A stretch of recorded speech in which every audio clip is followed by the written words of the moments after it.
Got you niggas spoiling movies. Yeah. Brandon Collins, that's me. And Justin Brown for your movie needs. Media popcorn. Woo! You haven't seen it, well, we're gonna spoil it. Spoil it in your face. That's your warning. So if you get pissed, it's all your fault.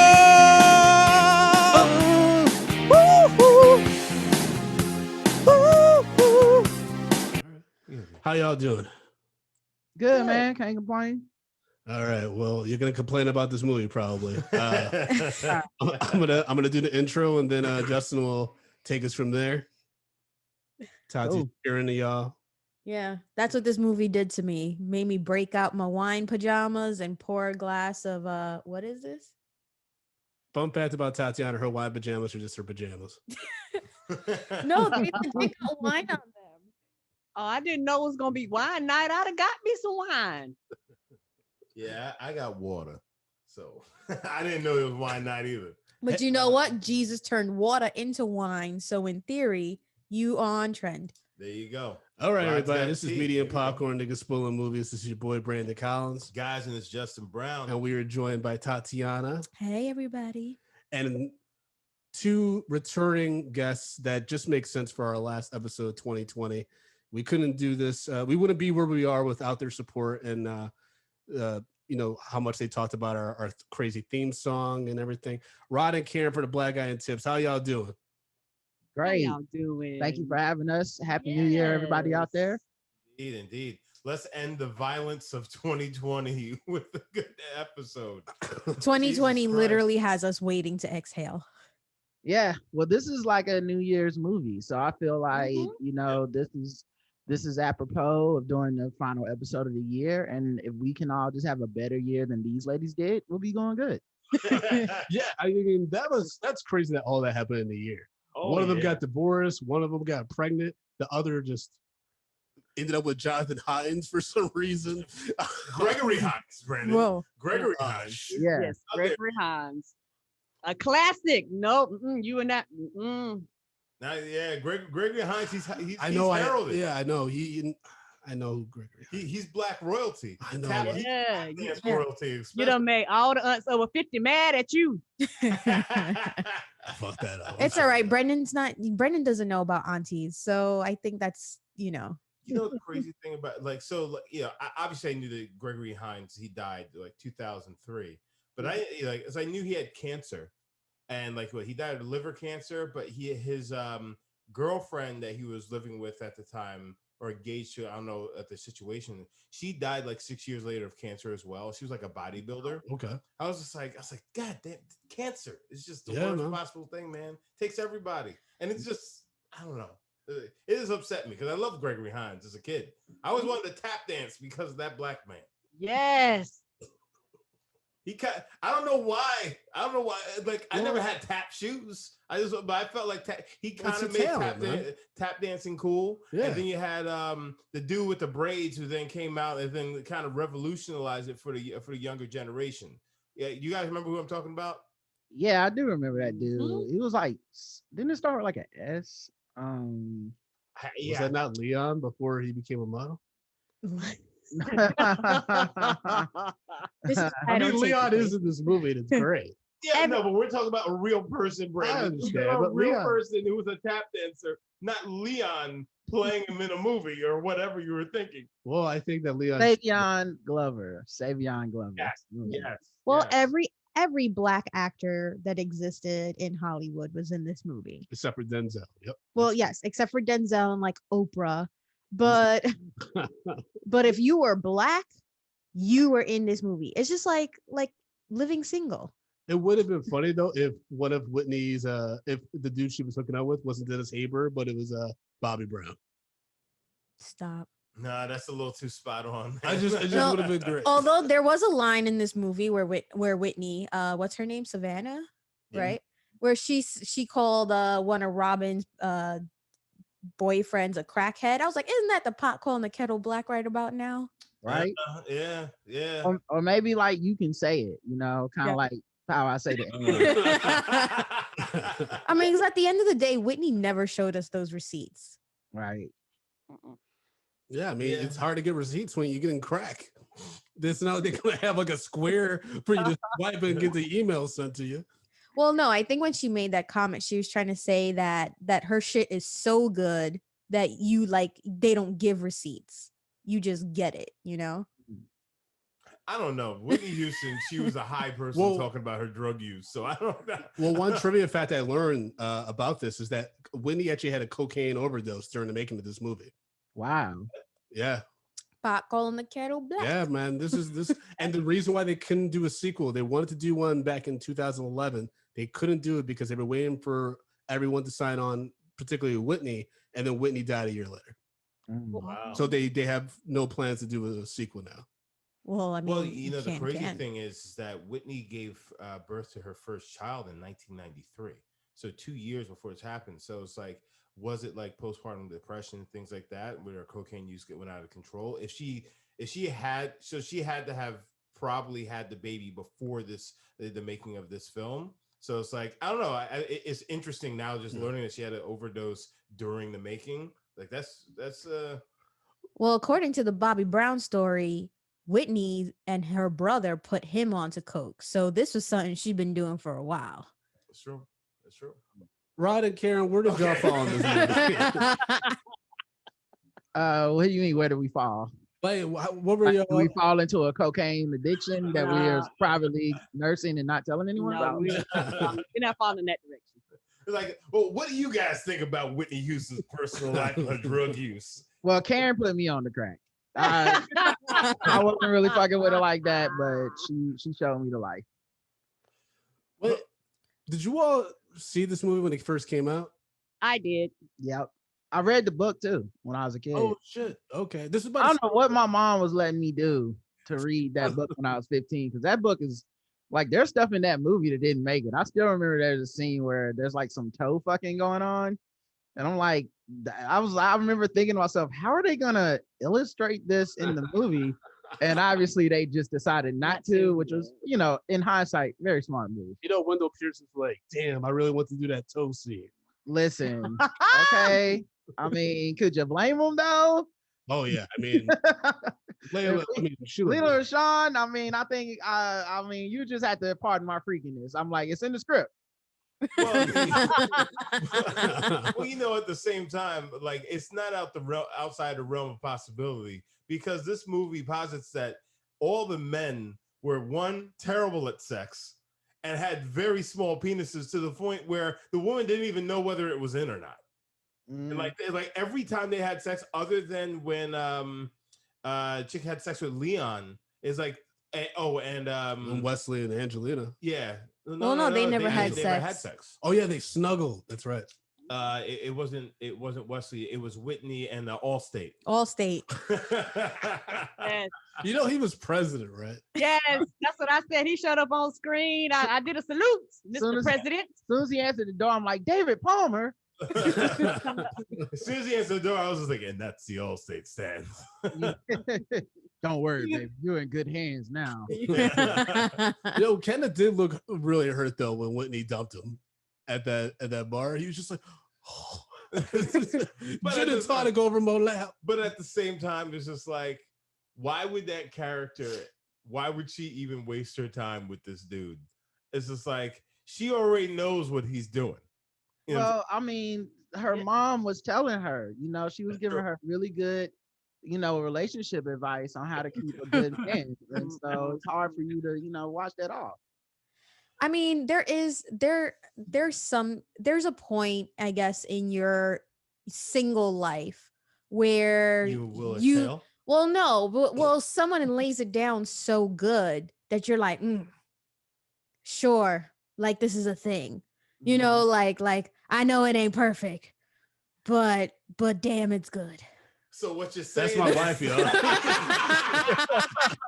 You know that was coming. You know that was coming. It's like, I hope you married that man.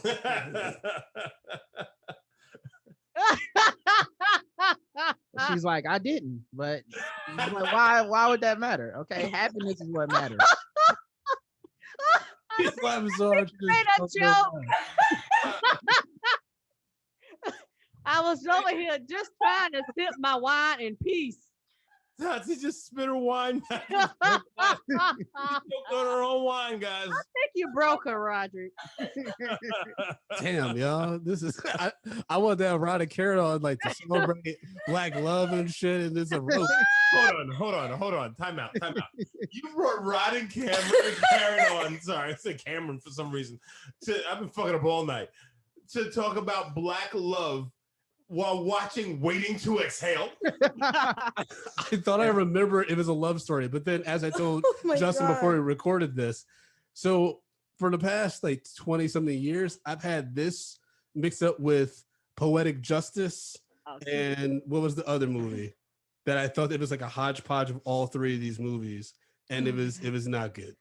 It was Well, it was. I mean, the thing is, in a weird way, it's kind of like preceded its time because this is like Men Are Trash, the movie Mhm. in 1995, and I don't like some of the stuff. I'm like, I'm sure this shit just is still. This is just how it is. I'm like, of course, it was a lot of stereotypes, a lot of over the top because it's a movie. But yeah. But like, the idea that men are very self-absorbed, narcissistic, they cheat, they don't listen to women, they have terrible sex and all this type of shit. I can see that kind of like always resonating. Yeah, I definitely as I was watching, this is my first time watching it as an adult. So I'd watch, like, my mom was watching it and then I would like see it, but it had adult themes as a kid. So I was like, I don't know what the hell's going on. And I was like, if this was made now in 2020, this would be like How Not to Date a Fuckboy Volume 1. Mm-hmm. Yeah. Yeah. And I mean, go ahead. Close to the beginning of the movie, we find out that Giancarlo Esposito's character, he's gay, and he's just been coming by every 2 years to like, deliver a dick present to this woman and say hello to his son. I'm just like, wait, what? I mean, but at the same time, when he walked in the door, and I'm just like, oh, this is him. I'm just like, yeah, so he's gay, right? What's interesting is I like one I thought that when he came in and he wasn't looking for the child, I was like, I'm a little disappointed. But when he was like, I'm only here to see my son like once a year, I was like, how isn't he just known as a shitty father and that's it for the film? Yeah. Like, how is there ever a romantic interest or whatever? Because I mean, once a year for your son is that's like below Future. Yeah. It was like level of fatherhood. Future is like the starter. Yeah. Well, there was something interesting about when he was like, listen, last time I was here, we didn't do anything, but I'm going to be in this hotel. It's up to the kid to reach out to me. And it's like, Yeah, you were that's wild. always the adult in this situation. That's why Donald Faison, he got that those long ass sleeves picking out his jacket because his dad ain't show him nothing. He All didn't- his clothes were oversized. I realized that. I was like, who tailored this? how old was he supposed to be? I felt like 17. 17. But 17. Karen Rod, he was using his daddy's clothes because he wanted to feel close to him. That's why. that makes sense. Oh, even though his dad was kind of smaller than him, but it was the other thing too, where like he felt 28. Yeah. I know he was not supposed to be 28, but he felt so fucking old. He's like, my daddy a F word, my daddy a F word, and I'm like, bro, son, you should be over this by now. You are a grown man with You are an adult with a job. yeah. It's like your mom's about to fall in love with the old dude across the street who could barely lift up a lamp. Like, you got bigger problems to worry about. Yeah, that's the Think biggest, of- that's the biggest size of the The only movie. decent man in this film. The biggest size of the movie is Gregory Hines moving all that shit by himself. I thought Gregory might have been interested in the son though. Wow. Come on, man. I didn't like the way he was looking at Donald. No, was like, man, I don't like it. he was actually being like a father. I because he get it, didn't have I no get kids it. himself. But I was just also like, I've seen how Stella got her groove back as well. So I'm like, this author's got some fucked up ideas. Well, he's such a in a movie with so many bad men, just the idea of him being a good man made him immediately untrustworthy. Yeah, Yeah, exactly. that's true. And this was kind of pre Tyler Perry before Tyler Perry got really, really, really big. And so for me, I was looking like, oh, so the darkest man in the bunch end up being the best man in the bunch. He didn't sleep with her or anything. Wrote her a lovely letter. Oh, you talking about Wesley? Yes. Oh, yeah. No, but he was also contemplating on cheating on his wife who has cancer. Yeah. So it was like He was very upfront, though. I think that's the difference between him Yeah. and other men is that the other men were like, you know, Dennis Haber kept saying, "I'm gonna leave my wife for you," whatever. And then Michael Beach, he did his shit. So I think Wesley was very upfront, like saying, "This is my situation, but I am falling in love with you." But I don't know, man. He wrote that letter at the That was a end. long ass letter. And that long ass letter was like 75% about his fucking dying wife. Yeah. I'm like, this shit is not romantic at all. Yeah, I was like, if I had ever received a letter and this dude was like, I love you, but I love my wife more, I'd be like, why the fuck did you write me this But he letter? didn't even say. Right. He was like, "I'm falling in love with you. I still love my wife. I watch her every day, dearingly, longingly. I wish I could Yeah. tell." It's like, what? She is so brave. She is so bold. Every breath she takes. He literally wrote in this like, wait. Oh, Bernadine, have you ever watched someone dying? Like what? Have you ever stared them in their eyes? As the light was slowly seeps from their soul? Like what? Okay, Blade, calm your fucking tits. No, but why was he talking like that? Right. And it like, but that's the thing in this movie that every character does. Like every character immediately comes on screen and there's no subtext, there's no build up. Mhm. They're just like, I'm a married man and I'm looking to cheat on my wife. And they're like, okay.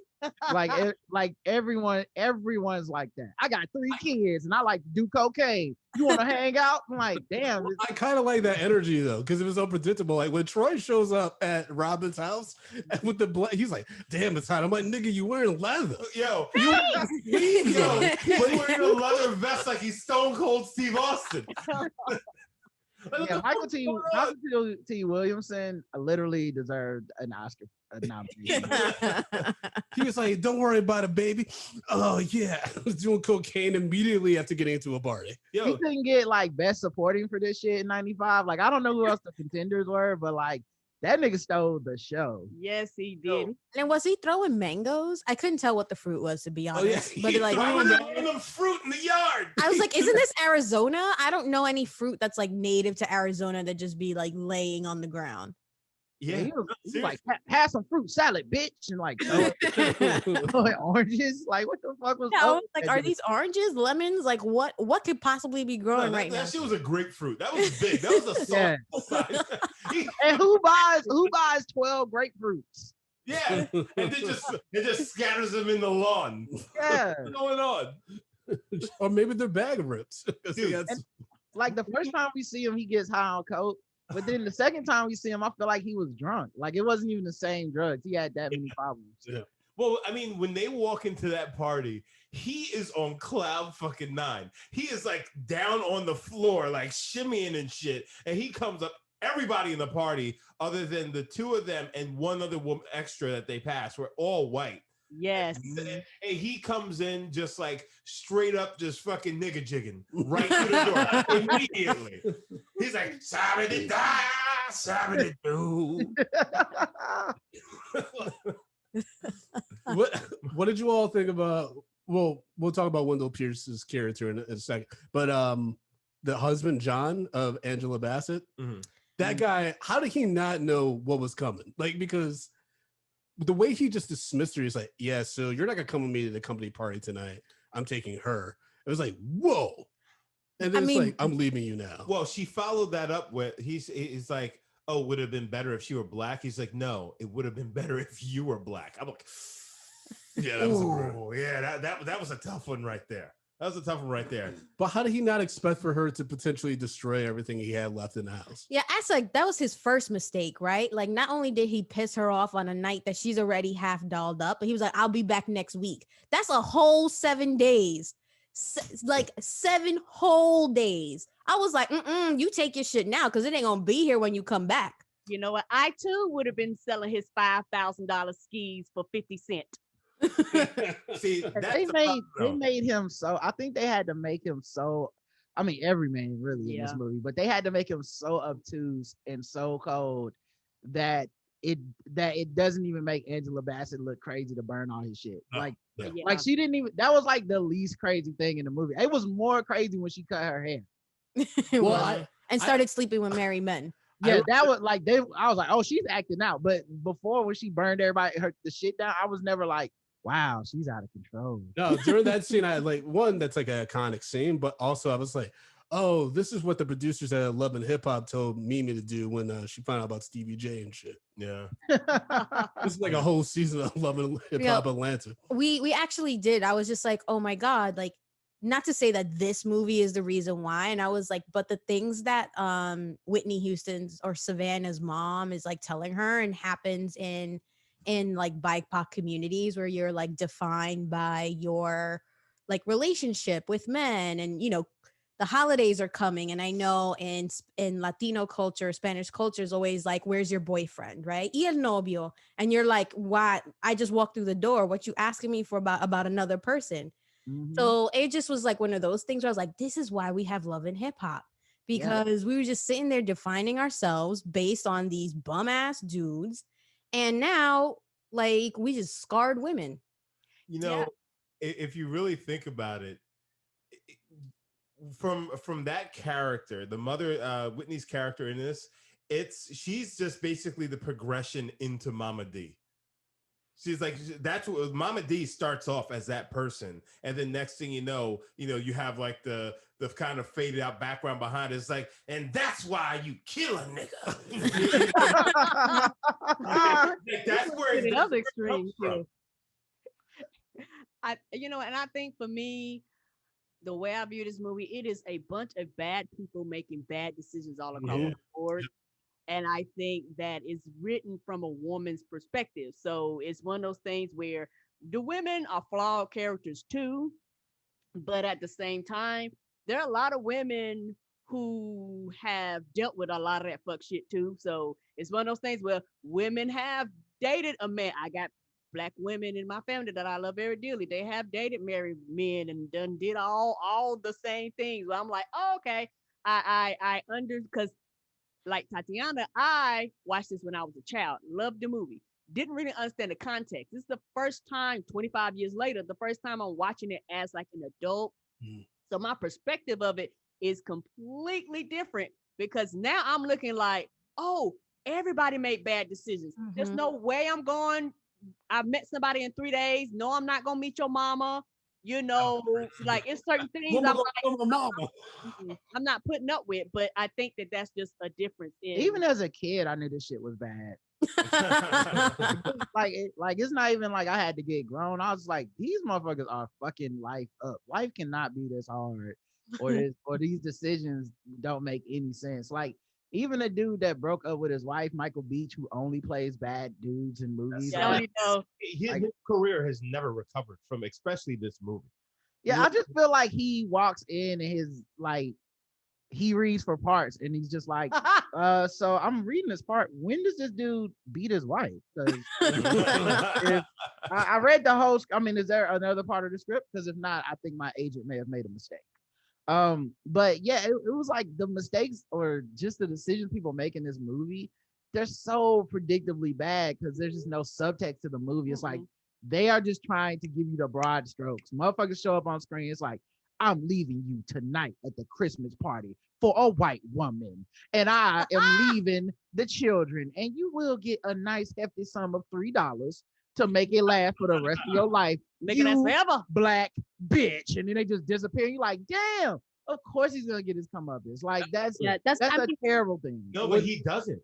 He doesn't get his. Nah, he loses half. He loses take half. half of everything. But I mean, for what he did, I would have expected somebody to at least rolled up and hit him in a little wrench or something. well, 'Cause, to be like, he fair- was on some Well, bullshit. remember she did slap the fuck out of his mistress in that board meeting. But that's that was that's straight not up him. assault. She burned all his stuff. She burned all his stuff. I don't know. I felt And then she got the house, the kids, and half of And the- $1.5 million. Yeah, like I mean, and then $1.5 million in '95. I mean, that's that's like, worse than getting a wrench to the knee. I mean, okay, so Brennan and I have been house hunting a little bit here in New York, right? And it's expensive as fuck. But Home Skillet said that mortgage was $5,000 a month. in Arizona, right? Like I'm not losing my Mhm. mind. In Where the- 95. In 95. Yeah. What the fuck? I mean, it was a mansion. Yeah. They I had mean, a you saw that mansion. TV alone, that fat back, that was Yeah. at least like $2,000 back in the Yeah, day. I mean, and Scottsdale, Arizona is a very affluent area. I mean, now Like you have $5,000 mortgage? I mean, they obviously had their own like private land, like that was like fucking huge. Because if you look at the backdrop, I was just like, oh shit, Yeah, these motherfuckers are doing well. I don't Yeah. know. This shit was wild. I was just like, when I heard her say that, I was like, No, because I think I would have sold the house too. I think, I think Scottsdale is actually one of the most wealthiest cities in the country. I'm We were sure it missing is. out- We were missing out on the white neighbors shaking their heads. That was Yeah. it would have only taken Watch like that- 20. It Watching would that take car burn. it would only take it 20 seconds, but just a white lady looking out the house coat like, nigga. Yeah. Yeah, And- coming back with like her tennis gear, just like shaking Yeah. her head with like her racket, just like I told you when they moved in, Tom. I told you. they're like covering the children's eyes as they run into the house. I did appreciate watching this movie because it was like a time capsule back like in the day where like there was so many people from like iconic black films, and even with the son, I heard him talk. I was like, "Is that soul food?" And I was like, "Oh yeah, it's the kid from Soul Food." Like it was just nice to see all these people come together. I wish it was maybe for a different project, but I think everyone did bring their A game. Well, at the time, it was, I remember it was pretty well received. Yes, it was. It was very iconic. And, Yeah, and which then- is weird now because Yeah. I mean, obviously this shit would be several shades of problematic. Yes. In 2020. Forrest Whitaker would be able to handle that. His lazy eye would start taking. Listen, they would be dragging him all over Twitter right now if he put this shit out in 2020. Yeah, it's completely different, and you have to remember the soundtrack bangs. The soundtrack still Yeah. goes. Yeah. So so for a lot of people, they love this, and you have to remember too, for a lot of black women at this time, it was like, oh, a movie with black women, starring black women, around black women. This was not the Written thing, by Terry McMillan, the Right. book. right? So you have to think for the time, this was black women's thing. They was like, oh, we are going to support the fuck out of this, and it was a who's of black superstars too. So for me, I kind of And keep it in that that time all frame. these genre of movies was kind of like this even for white people. Like it was just like very like the quote unquote, I don't know what you call it, rom-com, rom ensemble. So I don't know. It was all this, it would always just be like relationship problem. Yeah. Meet cute, relationship problem, meet cute, relationship problem. And it would just be like that. It's just that I guess in this scenario, it was black, so the problems were super black, and that it definitely looks way worse when it's like this is the only black woman film, and then every nigga in here is a shit piece of dude with like three. Well, But it kids. also had a good cast too. Like kind of that's probably why Whitney was doing cocaine because she was trying to keep up with Angela Bassett. Like that's like being in the scene with like Daniel Day-Lewis. It's like, oh shit. Well, and you know what, and to keep up with that theme of just like how shitty all these characters were. So, so we have Savannah. She's the first dude that she's with is Brandon Hammond a Who character. she dances with at the party? Yeah. Yeah. So he finds. So basically, she is dancing with him. Come to find out that he was stacking the deck, which I got in trouble for saying that. Paula's, we're talking about this film. She's just like, wait, he had another girl at the party. It's like, was that his wife? I'm like, no, he was just stacking the deck. He had another girl there. I didn't know there was a term for this. Yeah, it's a cards term. Yeah, no, but I Yeah. like as a guy, I didn't know it was like No, so he's No, Doing- down here we call it stacking the dick. But go ahead. yeah. So it's like, he's stacking the deck to make sure he gets something at the end of the night. And then she's just like, wait, why do you know that term? I'm like, Paul, like it's a cards term. Yeah, I had a whole conversation on that You the thing. translator, you got Yeah, beat up. yeah, I know. She's burning my shit right now. She's like, you're gonna be exhale, motherfucker. So beyond that, then she decides, okay, I'm gonna give him a chance because I need to get laid. But before she says that, she's just like, oh yeah, he ain't got no money. He doesn't really live Yeah. anywhere. She goes down a laundry list of just red flags for this guy as he's in the bathroom using her toothbrush. As like, Some people just want some dick though, some strange. that's Yeah. not the dude. Yeah, Wait, that's that- two. I thought that was two different dudes. No, No, that's it was the same dude. dude. Like Same he dude. came back into the picture, and she was like, "Well, I made an exception because I hadn't gotten dick in a while." Yeah, but here's the thing. He then goes in her raw and he lets loose in her as well. That's the last dude you want to ever let come inside of you. Wait, that was Lilo Rashawn or that was Whitney that got. That was Whitney. Whitney. Oh man, I wasn't paying. Tell I me was- more about the last dude you You want was coming not inside you, baby. Justin. not Hey, yo. also like I don't assume that it was wrong. I just feel like in rom-com TV movie terms, like the only time a condom comes up is for comedic purposes. Mm-hmm. Like they never do, no one ever does the condom for romance or just like practicality. It's always like, we're about to make a joke out of fucking everybody. Yeah. Whackity, whackity, whackity. Condoms, y'all. Ain't it funny? No, but he Yeah, literally Wendell comes does out- that. No, but he literally comes out of the shower, pulls off the towel, and then just dives right in. Oh, I know. I just think it's Yeah. funny that rom-coms are like that. We never Yeah. like I remember when people got mad about Insecure and the quote unquote lack of condoms. I was like, I have watched Sex in the City every episode, and there's no fucking the only time a condom comes up is if you're gonna be funny. Like, oh, here's a way for writers to insert a joke about awkward sex, but in this movie, it only comes up when Wendell Pierce's character Exactly. has to put one on. No one else talks about condoms in this And movie. awkward sex. You're 100% correct. The one thing I Sweating his will ass say- off, looking Yeah, they were really like, this dude is fat. There's no fucking way, y'all. It's impossible. Like they were. The one thing I will say, I think that at this time, so it's filmed in 94, released in 95, is that it could have easily taken a sharp turn into like sex shaming and slut shaming and all that stuff. And it actually doesn't go that route. It's very sex positive, and where these women actually own who they are. They are actually like owning the decision to, get dick or put out, or however you want to term get that. dick and pull out. That's Put not out. what I You said. said Put put out, out. but okay. Well, I was just trying to make a song. The only time that people were slut shaming was when they were mad at other women. Yeah, yeah. for Yeah. For They were doing like, why don't you go back to your whore? Like, oh, okay.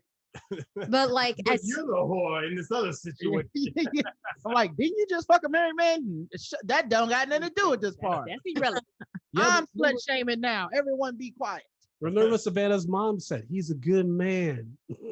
Yeah. He made a bad decision. He's just trying to fix it up. He's with just- your pussy. He had that okay. Can we talk about that President Palmer? Because he was like so casually a piece of shit that I was like, it made me start doubting Whitney's intelligence as a character, because up to that point she seems kind of like a little bit more put together than everyone else. Right. But then when he starts talking, he's like, yeah, I'm on the phone with my wife. I'm sorry I'm late, but my daughter, she said my daughter got chicken pox, and I said put some rubbing alcohol on her or some Vicks or some shit, and then I said feed her some oatmeal and don't worry about it. God damn, bitch, getting on my nerves. God, I hate that woman I married and that I won't leave for you. And then she thinks she got a little sister on the way because she might be pregnant again. I don't know where she got that idea. Anyway, we're gonna be together, baby, one of these days. I'm like, God damn, why is he so terrible? Like, what was good about him? I will add But to that though. I think maybe that's why I didn't necessarily like receive this movie well as an adult, is because in my own life witnessing the women around me and like the decisions they made and the partners they had growing up, and I was just like, oh, you was hearing this shit and you believed it? Mhm. Like, damn, you stupid. Well, I mean, he literally said that whole soliloquy about his daughter. He may be having another kid. That whole thing goes down, and she's like, "Then why did you leave? You could have just handled that." He's like, "Because the most important thing in my life is you." Like, Crazy. nigga, Yeah. talk about your daughter. Like, what are you talking But- about? But that's what they were saying. All these dudes were pieces of shit, and they probably were Yeah. going to cheat on the woman they were cheating with Of if they ever course. got with them. Because They never like. There's Well- just no like.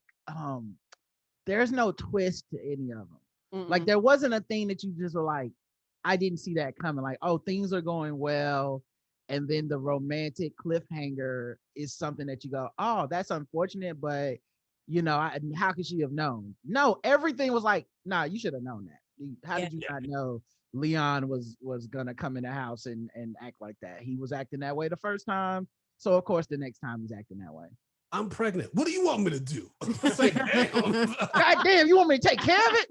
He's like, Do I look almost said, responsible? that's not how divorce works. He was like, you think we just gonna sign on the dotted line? It was like, no, that's exactly how divorce works. Tati pointed out that Michael Beach's character is probably cheating on Kelly Preston's character as well, because when Angela Bassett calls, she's like, John, is that you? And Tati's like, oh, he ain't coming home. That's woo. And then also he goes, when she gets a call, and Leon goes, tell your little boyfriend to stop calling you at that. Yeah. I was like, nigga, you literally have not moved in yet. You're not even divorced. What are you talking about?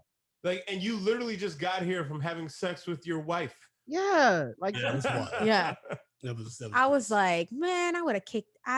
He wouldn't have came in the apartment, but that's a different, decision that I would have made. But there's of all the decisions that were made, I think for me, one of the ones that was for oh my gosh, what Gloria's character, right? Because I think Gloria, they made her like so naive yet like very insecure, and then for someone who received the news about her baby daddy being gay, she was like, oh, okay. Like she never really processed it. And I would have, I think, liked to learn more about her as a character, because she almost like put all this stuff on her son. And I was like, wait a minute, like we're supposed to be talking about love interests. And you're like, oh, my son wants to play in a chorus in Spain and I can't. Well, no, I can't. But I think that the thing with that is just like, she didn't want to let her son go because every man in her life is basically up and left her. So she's holding on to her son with their life. Yeah, exactly. Abandonment issues. The thing that threw me off real quick is when when the son goes, he's not my father, he's my daddy. I was just like, okay, that line would never that's not a good line, brother. Not for today. We get for that immediately. Well, they talk about how Gloria hadn't had sex in like 10 years though. And the son is since 2 years ago when the last the father didn't. He said like the last time he was there, nothing romantic happened. And later on, when they're all drinking their wine, getting fucked up, they were like, oh, they make a joke about like her not having sex in 10 years. That's wild. Also, when he said bisexual, that doesn't really rule out that y'all could have fucked, because he said that like, I'm bisexual. I was like, what is that? Then that means we can still fuck, right? And he's like, no. He says, Back I've been then. bisexual for years, but now I'm full gay. So you lost out. Yeah, he made a choice. He's like, and now I'm gonna go to New Mexico and get into the drug business. Stop it. Personally, You're not messed up. Or go to space and be start on Star Wars. I love Loretta Devine as an actress.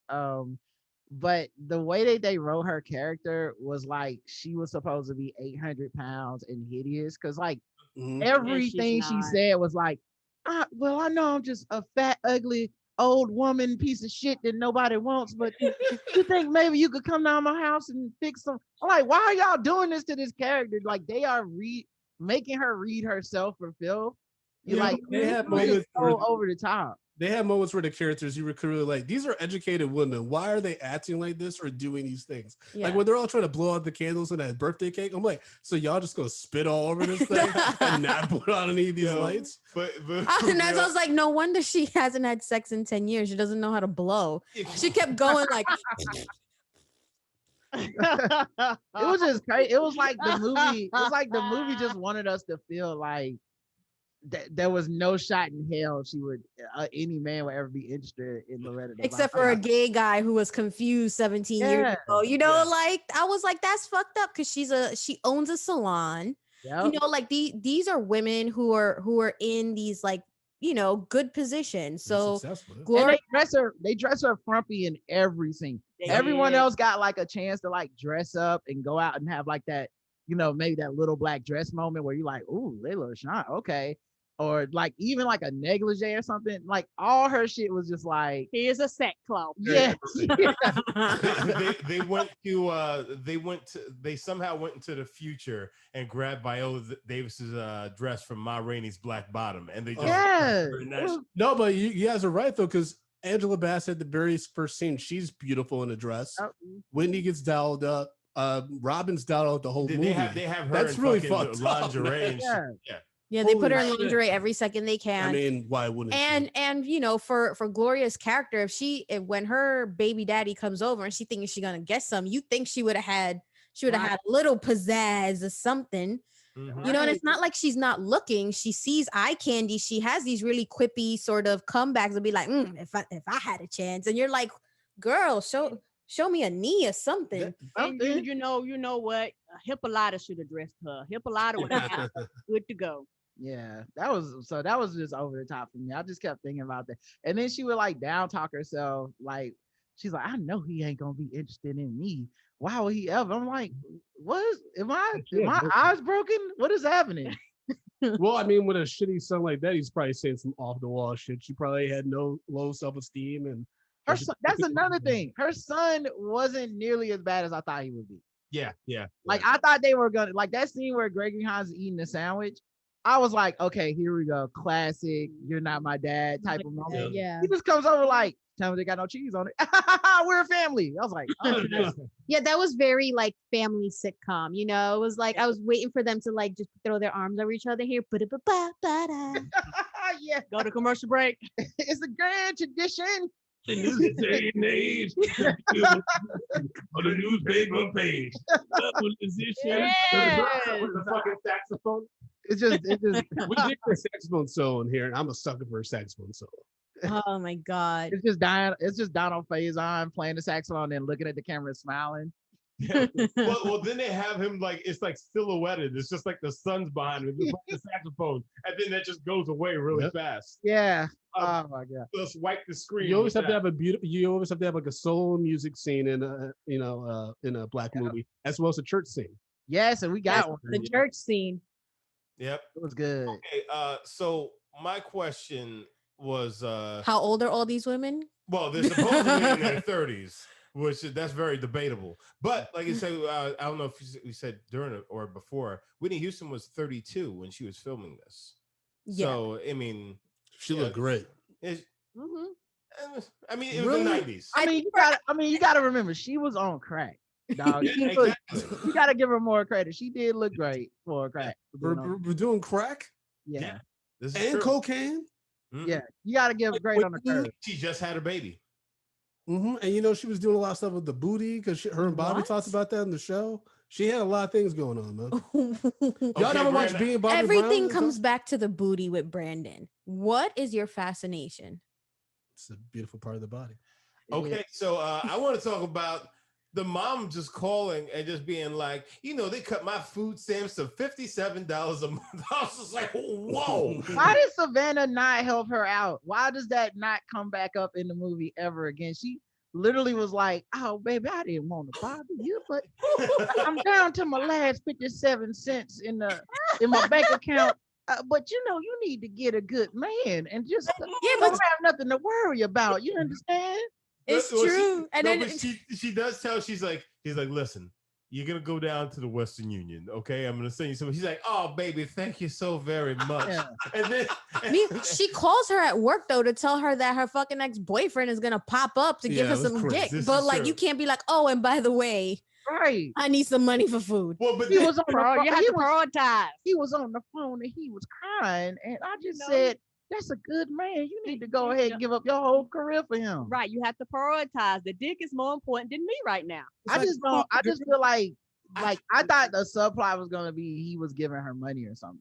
That's insane. Yeah. It almost seemed like that was the case, because why is the mother fucking caping for this dude when he's Yeah. obviously a piece of shit? It's Dennis Haysbert. He's played the president. Well, you She know, also was like, I just don't want you to end up like me, sad and alone. I was like, but that would probably mean she shouldn't be following your advice, right? Like, Exactly. you are the one that made the decisions that got you in the place you're at.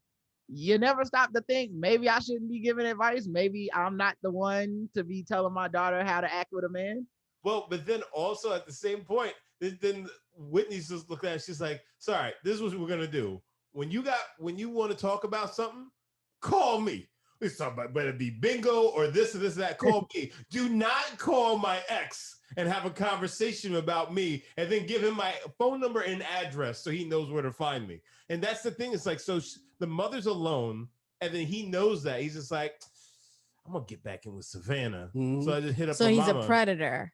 Yeah, 100%. Yeah, definitely. But the thing is, if he knew, so if he was, it seemed like he was, contacting her a lot, going by there. He probably knew her situation. So that even makes him an even bigger piece of shit because he should have been dropping some change. Yeah, he's like, you know, you need this money. Oh, some groceries. Being like, hey, I was down at the Pathmark or whatever they got over in Arizona. I found a bunch of tangerines out in the front yard of this apartment complex, and I thought you could use them. Yo, Make yourself a fruit salad. So Savannah mama sound like the type of mama that would tell Whitney every time Savannah mama would tell her, I look like you gained a few pounds every time she sees Right. you. That type of a mama. Yep.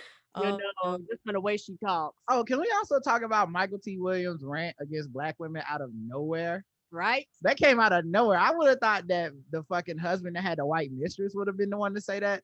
But when Lilo and Sean was breaking up with him, he was like, "You black bitches all the same." I'm like, how did this come from? How did this happen? You're a crackhead. Go home.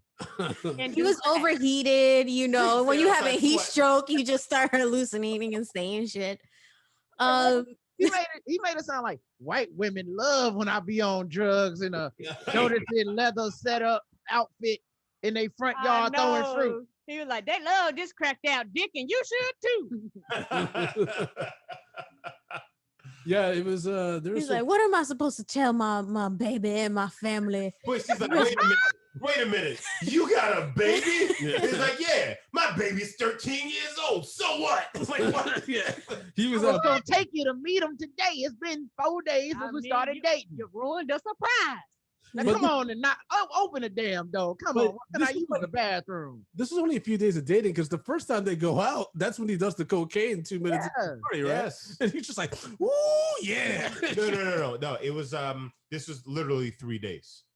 Yeah, so literally that 3 party days. is 3 days. Yeah. So she was like, I like Troy. Like, he seems like a really nice guy. And he's sitting there, so he's like, he smokes, but that's, I guess I can't be too picky. He's like, you gonna have a good time at this party, girl. Why me? This nigga look like Sammy Davis Jr. for no fucking reason. And then they get to the party, and this motherfucker walks in.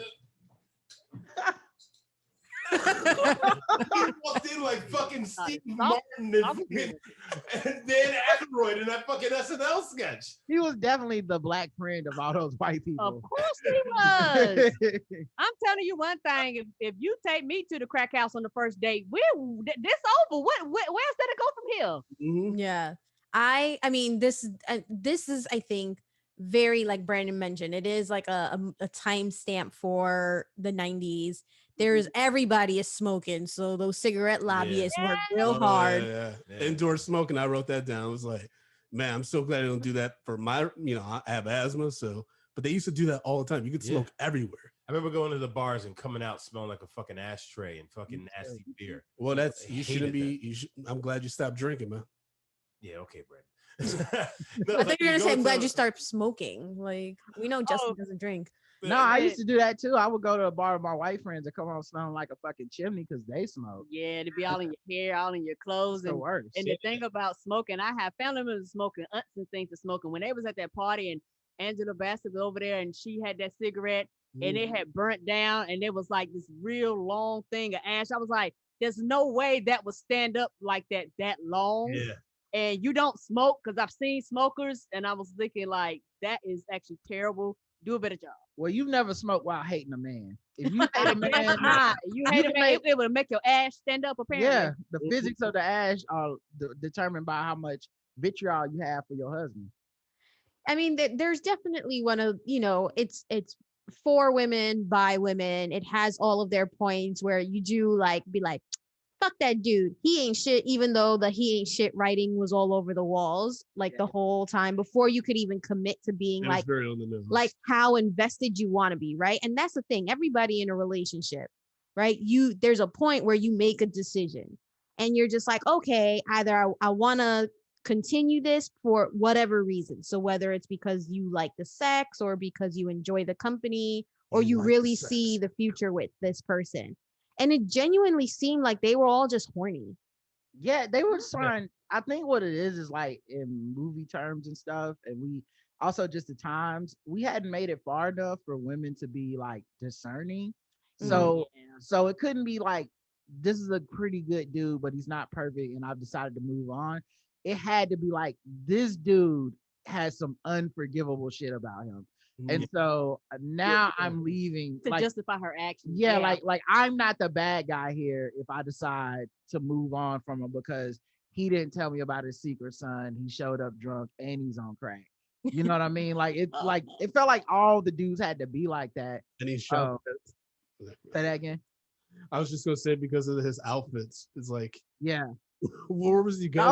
only one who wasn't, I still feel like it was bad, but the only dude who wasn't like quote unquote unforgivable was Wendell Pierce's character, but then him being fat was the real unforgivable part. It's like this nigga got some audacity for being a fat man. Like, no, you want me to tell you the only unforgivable person was the DJ. He entered at the beginning, he entered at the end, and all he did was tell you what was going on while you was walking. He was in there being all fine.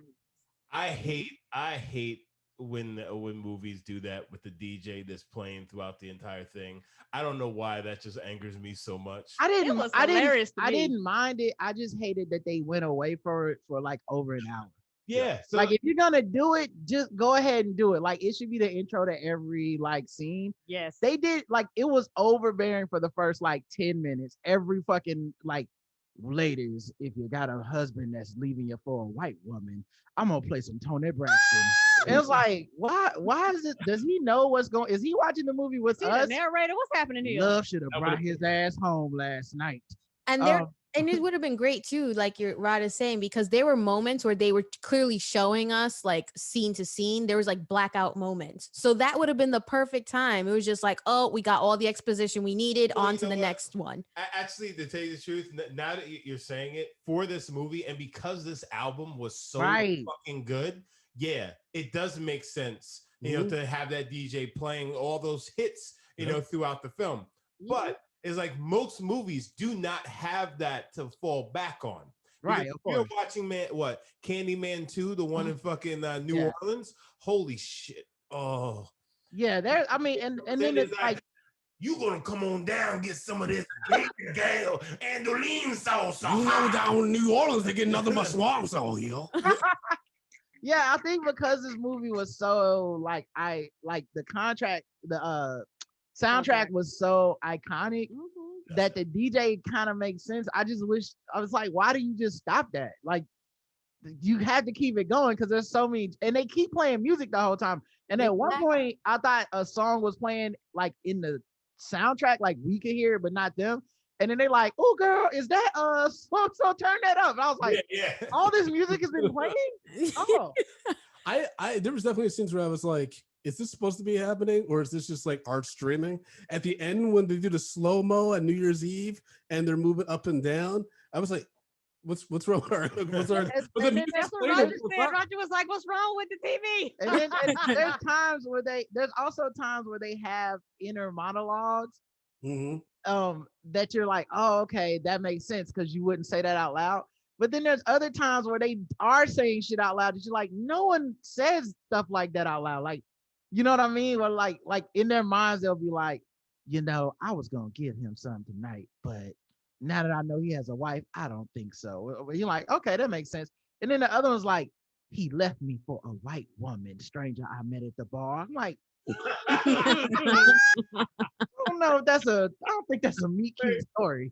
And then Wesley comes back with, and here I am all in your Kool-Aid and don't know the flavor. Like, What? Wesley is out of his mind. He said that. I His was like, character- that is the blackest fucking line in What- this film, and it was To unnecessary. Rod's point, though, that's how bad they made Michael Beach's character. He's the biggest piece of shit. Where Wesley comes in with this cuckoo banana shit, where he's like saying stuff like that, and then he writes her a love letter about his wife. Like he was out of his mind. And like that night when they go up to the room, like he's like, I hope this doesn't change anything, but I gotta tell you two things. One, I'm married. The woman I was talking to, she is a white woman. I was like, why would that change anything? Like, Well, I mean, at the same time, Angela Bassett's just like, what? You see the flames in her eyes. What? Yeah, I mean, and this is definitely like, I don't want to say immediately on the heels of like OJ, right? OJ was like 93. yeah. So I can see why this white woman, theme is triggering. I think it was just I like, don't know, because that white woman lost. Yeah. It was just more funny. It was just more funny to me that he thought that would be the problem. I was like, your wife, the white woman, your wife that yeah. is still alive, the white like he was like, I don't know how to tell you this one. This is gonna be tough. Yeah. I'm like, Yeah, okay. you would think that those things would have been flipped, right? Like, oh, like my wife is white, but she's dying, Yeah. like, so you're like, oh, I No, get it. No, but he led with that when he says he's like, yes. It's like, don't worry, I'm not trying to hit on you, because after this, I'm gonna go home to my wonderful wife. Right. And he gets upstairs. He's like, no, before he even gets upstairs, he's like, yeah, she's dying of the cancer. But she's so strong, my wife is. And he gets upstairs, like, listen, my wife, the one with the cancer who I love so much, she's white. like Yeah. This may change things. Like he acted like he acted like the thing that made her upset was only that woman was white and not that the woman was stealing her fucking husband. Like Yeah. it was just weird. Like it just like it just came out of nowhere. Like, turn it over. she hate white. She But at hate the white same women. I'm time- like, I think she hates white women that steal the father of her children. Yes. But at the same time, all throughout this movie, she is ranting and raving about this white woman. This one is like, white this, white this. I'm just like, you could just pull back on the fact that she's white. Just talk about that she's a homewrecker. That could just be it right there. She really did turn that man into a coon immediately because that woman was white. She was like, hey, you sell out Uncle Tom. I was like, damn. Yeah. Like immediately. Like that means you had to already have been thinking some of that shit. Mhm. I don't know. No one on this side of the camera can say, because you're married to a Puerto Rican woman and you're married to a Finnish woman. I mean, but technically, my wife is the whitest of the white. She's from Europe.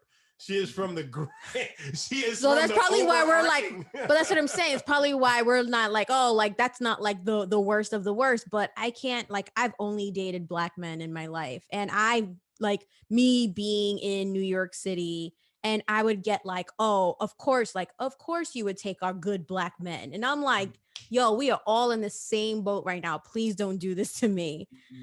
Well, I think it's just like it was just more funny because if you felt the way that, because there wasn't like a second where she was like, oh wow, he's really leaving me and I'm hurt. And it was like he said that shit and she was like, I always knew you bojangling, shuffling. I'm like, God damn, turkey. Like you've been thinking this dude's a coon for a minute. long Like time. you were with him knowing he was a coon. And then this shit happened and you was like, well, now I'm upset about it. Yeah. And she went right. He didn't even tell her. She said, hey, I'm breaking up with you. Just like, it's that white bitch at your office, isn't it? Yeah, I'm gonna cut her and then I'm gonna cut you. Well, yeah, she did go angry black woman immediately, and then went in during a meeting and just slapped the shit out of her. Yeah. That was hilarious. It was, but it was just funny to me because it made it sound like Wesley Snipes thought she went in the building and slapped every white woman. I was like, no, it's a specific white woman that she's upset with, Wesley. It's not your wife, okay? Oh my Like God. she was he was gonna be like, my wife who's dying of cancer. She's like, oh, that's so sad. Who's also a white woman. Fuck that bitch. I hope she dies slow. You're not getting no pussy now. So now that technically, that's exactly what happened. well, I wonder, right now that I've had time to think about this, Yeah. because I'm a Libra. I try to be balanced and play devil's advocate. What if he was trying to trigger her anger so she would fuck him like good? Like, Oh, you trying to get got the a white crazy wife? out? Haha, I'm gonna Yeah. get back at that bitch. You know, that's why like he sends her this letter to taunt her to get her angry for the next round. He's just like, yeah, I'm gonna send her this love letter. So when I get to her, she's gonna be hot and ready to go. What up on your white women now? yo, She's Brent so- just she's so described that brave. letter like it was a fucking Little Caesars pizza. It's like hot and ready. Every day I watch her die a little bit more, and she's so brave. And I don't think I could ever love anyone unless they were just to like really put it on me. You know what I mean? Like, if they just, I mean, you know, they say once you go black, you never go back. I would love to know. What? Holy shit. Justin, break down our rating system. Because I know I'm a little high, but what Roger said made no sense. no, that made total sense. It makes for him. lots of sense. It does make lots of Yeah, sense. that's a saying. Very Yeah. high.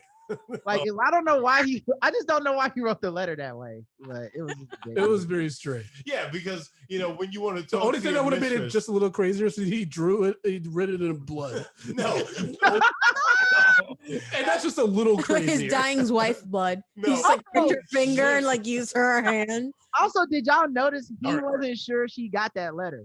Yeah. The letter was like, I don't even. I've been writing letters to every Bernardine in Arizona, hoping I that hope one of this you the right motherfuckers, one. hoping it was one of you. Okay. Actually, the only thing that could have made it worse is if he painted a picture of his dying wife. Like this is fucking the Titanic. He's like, this is the picture of my dying wife. Put this on your mantle. Just be as angry as you possibly can anytime you see a woman. And then think of, now look into the left-hand corner. That's my dick. Now, It's She a put picture of heart him. in ocean. It's a picture of him with his arm around his dying wife, like looking at the camera. Well, I think here's the juxtaposition, right? Like Karen mentioned, these are flawed people, right? In the protagonists, the men that are painted as the antagonists, right? So in this Wesley Angela Bassett scenario, is that okay? Like, I think that's what it is. Like, where do you draw the line, right? Because his wife is dying. Yes, he hasn't gotten any cutty in a while because she's sick and dying. Does it make it okay for him to foster a relationship with another woman? Does it still count as cheating? It should Jack give in the deck. That's what he's. Well, it all depends. We never knew what the wife's perspective was. I wonder if the wife is like, because I've heard of some doesn't matter, situations where she's the wife white. is like, she's dying. She's dying, and she says you can get some strange. Oh, You know what he's I like, hey, I want you But- to be happy. That kind of thing. It's Yeah. like I'm gonna be Yeah. gone anyways. Find somebody. I think all this stuff reminds me of just Facebook memes. Like there's there's pros and cons of everything, and no situation is like black and white as it should be.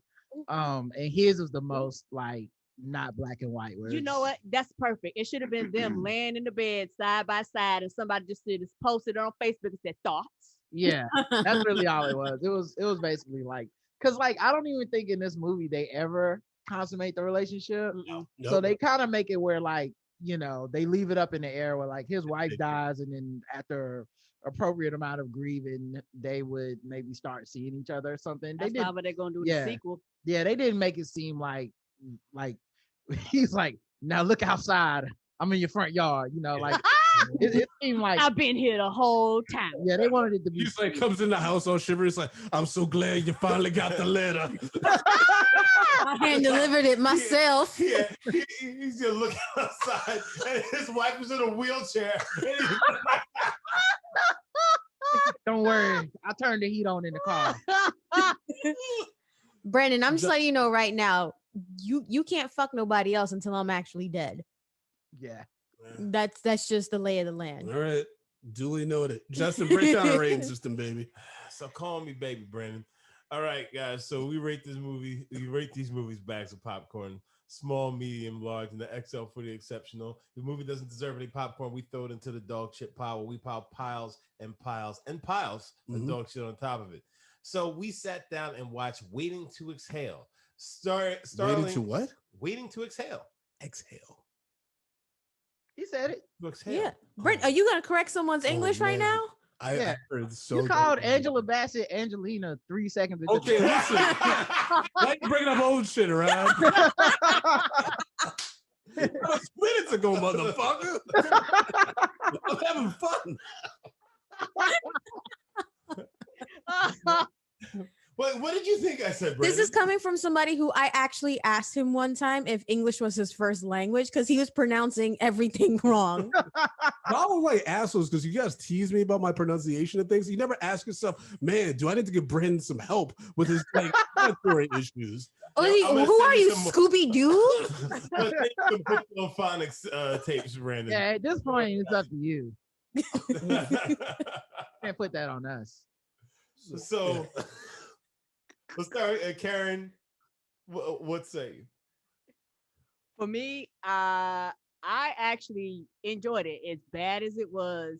So for me personally, and I like the time capsule. I remember it reminded me of my riding in the car with my aunts.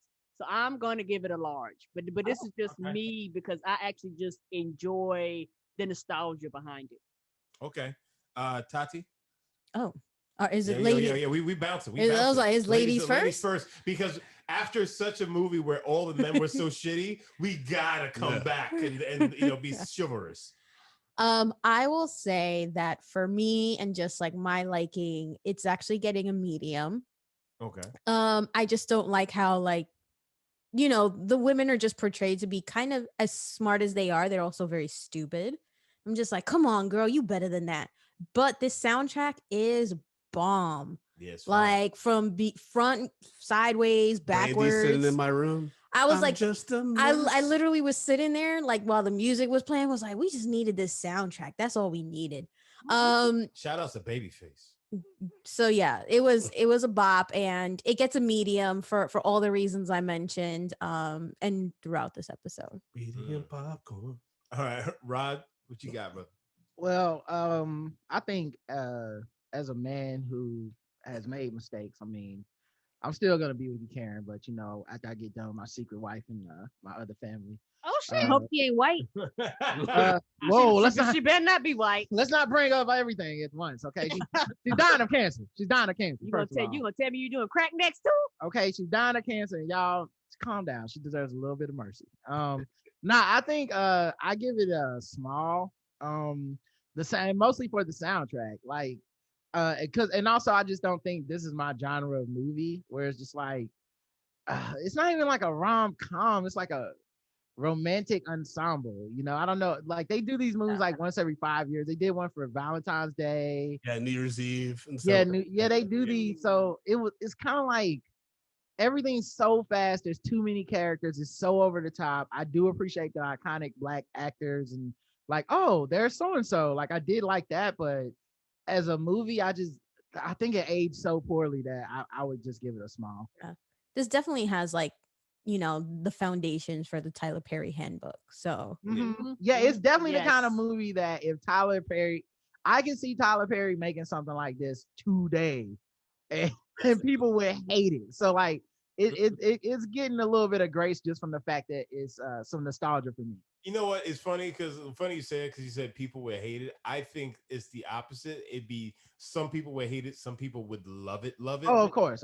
It's like Tyler Perry is almost like the Black Trump. Yo, if you I think love me about it. some Tyler He's Perry. such- Yeah, I love me some Tyler Perry movies. Yeah, I'm not gonna front. He's like a polarizing figure. Well, I'm from the South, and so a lot of people in my family, a lot of women in my family watch that stuff. Yes. Yeah. So like, it's always been weird. It wasn't really until social media that I experienced this huge backlash to Tyler. I was like, what the fuck are y'all talking about? I mean, to We be don't want these movies. I'm like, I don't know. It was rather crowded in the theater where I was at. to be fair, it's because they understood that we had a fall from grace just a few years out, and they want to try to prevent it from being made.